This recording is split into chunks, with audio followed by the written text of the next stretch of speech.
Hi, I'm Willis Sparks for Eurasia Live. I'm a global macro director at Eurasia Group. I'm here with Alex Kliment, who is, among other things, a senior Russia analyst here at Eurasia Group, still not wearing socks from earlier in the week. It's hot I don't know out what there. to make of that. The Ukraine-Russia conflict has really fallen out of the news for the most part while we've been focused on Brexit and Turkey and the U.S. election and some other things. But this week, it looks like there's a risk this thing may be back with a vengeance. The Russian government has accused Ukraine of carrying out some kind of military/terrorist attack in the north of Crimea on infrastructure. The Ukrainians have their military on high alert. Putin appears to be saber-rattling. Bottom line question, should we be worried about a major flare-up of the Russia-Ukraine conflict all over again? Well, no, I think.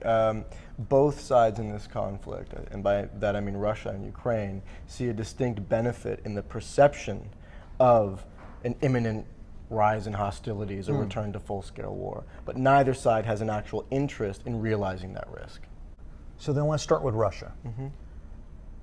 There are Duma elections coming up, so maybe that has something to do with this. But tell us, why is it that Russia wants to turn up the temperature, and then tell us why Russia has an interest in not pushing this too far?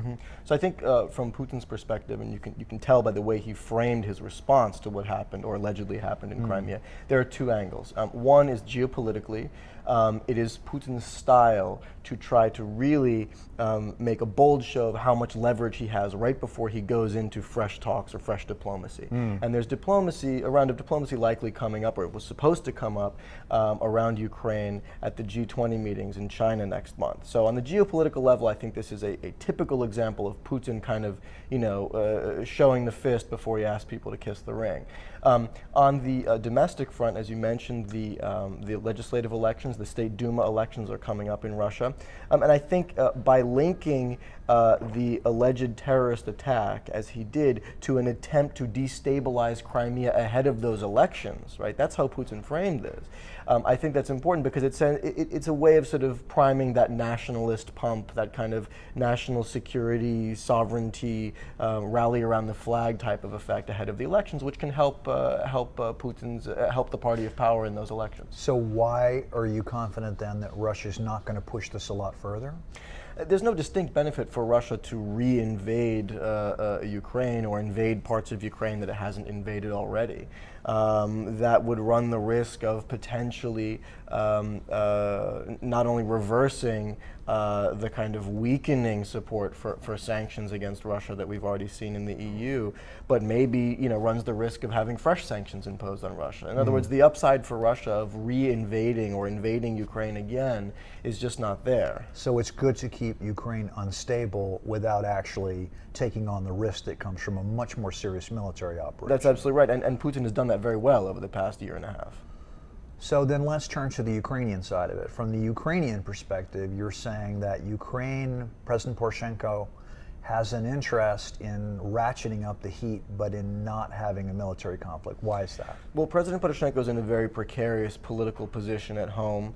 He also is worried that Ukraine has become increasingly estranged from Europe. Right? The attention that Brussels has focused on Ukraine has waned significantly over the past year. And that's in part because of frustrations with the slow pace of economic reform and political reform in Ukraine. But it's also because from the European perspective, there are other foreign policy and even domestic policy issues in Europe, whether that's Brexit, whether that's the refugee crisis, dealing with the rise of populist parties in a number of countries, that are simply more important now from a kind of political perspective than the project of supporting Ukraine is saying, we're still here, we still need your help, come back and look at us again. Yeah, exactly. And why will Ukraine not push it further than that?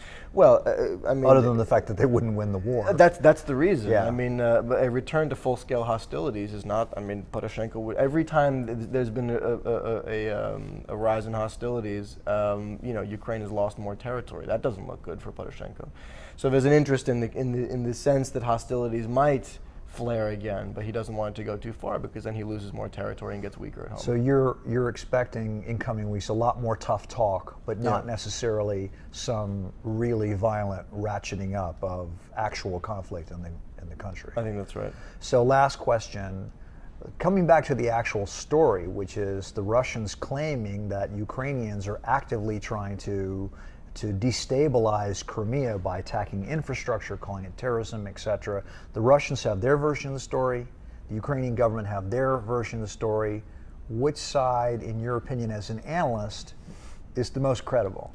Mickey Mouse has more credibility than either of the sides in this story. I mean, Okay, both. that's a little glib. But Mickey Mouse, director of Global Macro. No, I think, look, I mean, both sides have used disinformation, have been sort of cynical in their representation of facts on the ground in this conflict. So that's one thing. And the second is there's a real kind of what's called a principal agent problem at work here, in which the Russians, their leverage over Ukraine, the Russians don't have perfect control over all of their operatives in Ukraine and in Crimea. And similarly, the Ukrainian government doesn't have perfect control over all of the nationalist militias or sympathizers or battalions that are out there. So it's entirely possible that something can happen without the knowledge of the leadership of either country, and then both sides spin it the way they need to. But larger point, there is a limit to how far that sort of freelance action is going to go in actually pitting the two governments against one another in a military conflict. I think that's absolutely right. Right. Okay, great. Thank you, Alex. Thank you.